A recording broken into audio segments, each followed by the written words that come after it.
Hi everybody, Rad Mom here. Welcome to today's special presentation of Gonzalo Lira, a cautionary tale. And of course, since you're a nice guy, you're going to be unprepared for a divorce rate.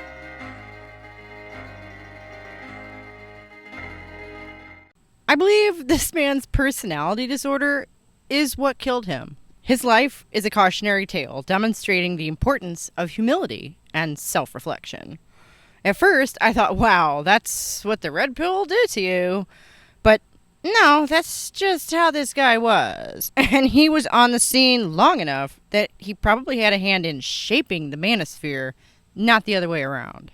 Gonzalo appears to have been an impenetrable fortress of self-aggrandizing bluster, belligerently arrogant and unable to learn from his mistakes.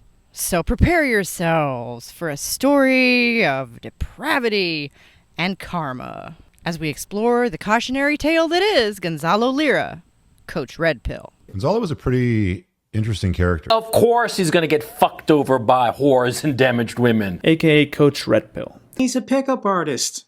Decent as the day is long. A writer turned film director. A Russian propagandist. He was polarizing for sure. Turned YouTuber. For the last decade plus, Gonzalo Lira has been organizing workshops to train Western men how to target impoverished Eastern European women for sex. Whores and damaged women are going to light on a nice guy like flies on shit. Turned anti-Ukrainian war reporter.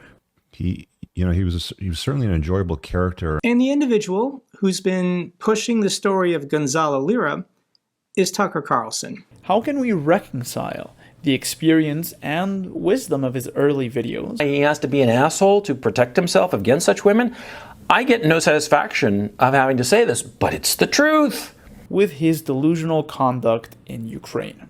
It's kind of a classic case of FAFO, right? Fuck around and find out. He would advertise online that he was this master guru. How are you going to get fucked over? Are you going to marry some attention whore? So if he could get sex tourists from Western Europe to visit Kharkiv, he'd show them around and show them how to get Ukrainian girls to sleep with them. It's the usual suspects online rushing to Gonzalo's defense. Here's Alex Jones.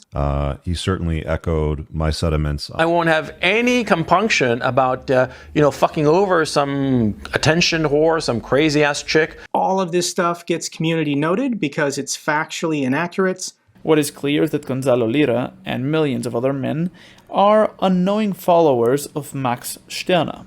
They look out for themselves and seek to get as much as they can from life in an amoral and rational manner. Somebody that sort of did his own thing and marched the beat of his own drum. Gonzalo was arrested for taking pictures of Ukrainian military positions and sending them to the Russians. They got ass raped by some whore. Why would anyone in his right mind decide to stay in a war zone?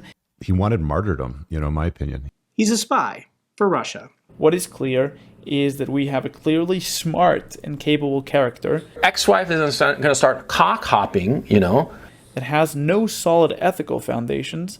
And then she's going to get it into her head that she's unhappy in her marriage for whatever god-awfully stupid reason, right?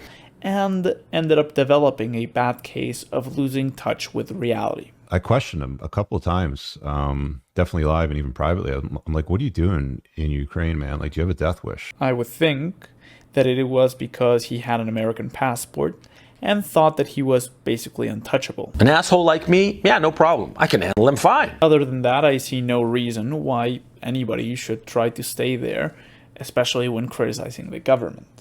But with the war going on and sex tourists unable to come to Ukraine, he decided to start talking about the war and promoting Russian propaganda.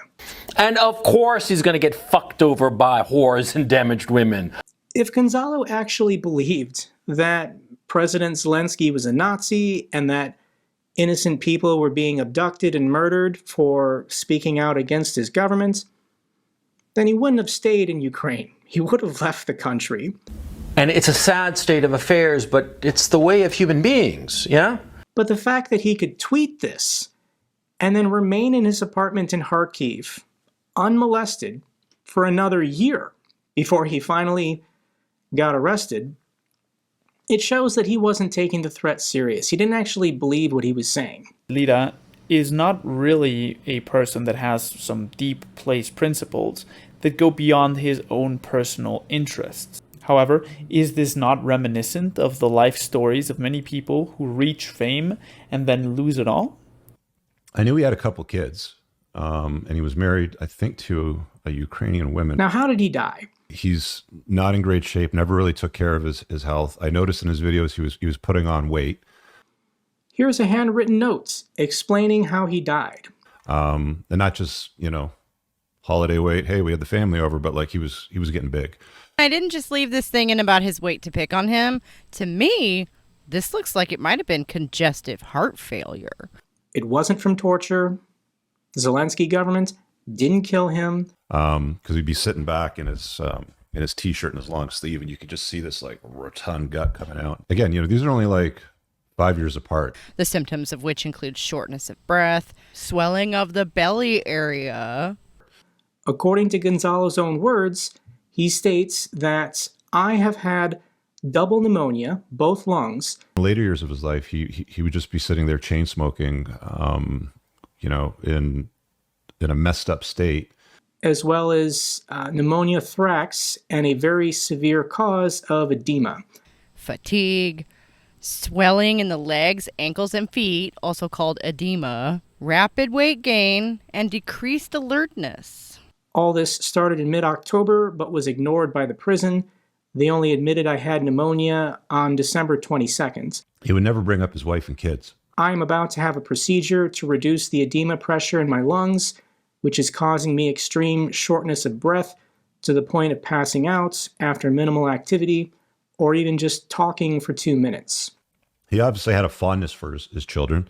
If you look at his old studio, you can see pictures of his kids, drawings in the background. And I won't have any compunction about, fucking over some attention whore, some crazy ass chick. I said, so what's going on, with your kids? Like, is everything okay with them? Did you get them out of the country? So Gonzalo was in his mid-50s. He was overweight. And he didn't want to answer it. He went in a totally different direction. He skirted it. He behaved very awkwardly around the subject of, what's going on with your wife and kids? You get to see them, sort of thing.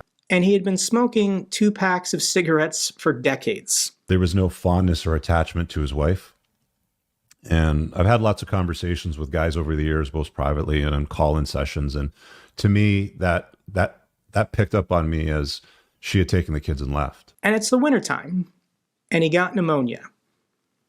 That's how he died. Is the character of Gonzalo Lira not the perfect case study on how one can lose touch with reality with the help of the internet? I submit that this man was never in touch with reality to begin with. His wisdom is closer to the viewer's confirmation bias at work. He wanted to leave a impression on the world, and that was his way of doing it. But really, it was the Russians who killed Gonzalo Lira. Pneumonia can absolutely be a death sentence when the country you are living in has been invaded by a genocidal state that has been targeting and bombing Ukrainian hospitals for almost 2 years. It's the truth. It's an ugly truth, but it's the way things are today. And as for speaking ill of the dead, the fact that he's dead is the reason he is worth talking about. Otherwise, he's pretty much an unremarkable dickhead. But that crash and burn makes it undeniable that his behavior was self-destructive, pathological, and not something to be emulated by anyone. He was a terrible person who set himself up as a role model so he could practice rationalizing his assholery, even be praised by like-minded men. But if you follow his advice, you risk inviting a similar fate. Thank you so much for joining me out here in the garden, my happy place to talk about scary things, for a little portrait of who this man was, Coach Red Pill. There's been some talk lately about fat acceptance movement, people dying, being killed, supposedly by their ideology. What about this guy? What about Coach Red Pill? Did that shit not kill him? How exactly is that not the lesson here? Come back at the top of the hour for the live stream where we can debate it some more. Check back here Monday at 11 o'clock for a brand new video. And if you made it this far, please do subscribe to the channel so we can all work together to bring feminism back into the real world because we desperately need it. I'll see you next time. Okay, thanks. Bye.